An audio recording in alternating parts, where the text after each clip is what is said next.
തൃശൂർ ഏങ്ങണ്ടിയൂരിലെ വിനായകന്റെ മരണത്തിൽ പ്രതികളായ പോലീസ് ഉദ്യോഗസ്ഥർക്കെതിരെ ആത്മഹത്യാ പ്രേരണക്കുറ്റം ചുമത്താൻ തെളിവില്ലെന്ന് ക്രൈംബ്രാഞ്ച് ഡിവൈഎസ്പി കോടതിയിൽ സമർപ്പിച്ച റിപ്പോർട്ടിന്റെ പകർപ്പ് റിപ്പോർട്ടറിന് ലഭിച്ചു.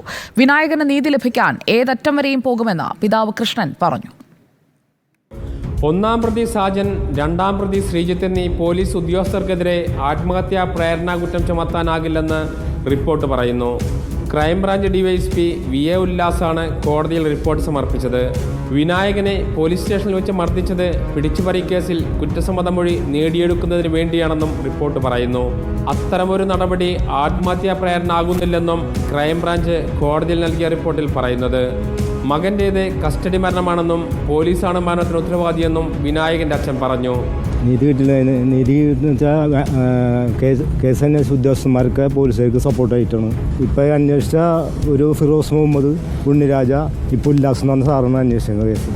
ഇവർ 3 കൂട്ടർ അന്വേഷിച്ചത് പോലീസുകാർക്ക് സപ്പോർട്ടായിട്ടാണ്. കസ്റ്റഡി ബന്ധം തന്നെയാണ്.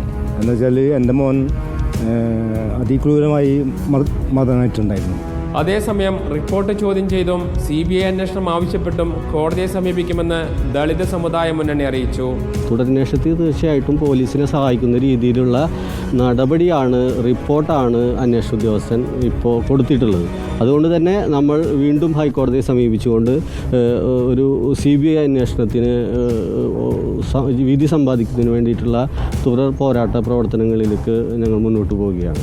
CBI അന്വേഷണം ആവശ്യപ്പെട്ട് ഉടൻ ഹൈക്കോടതിയെ സമീപിക്കും. റിപ്പോർട്ടർ, തൃശൂർ.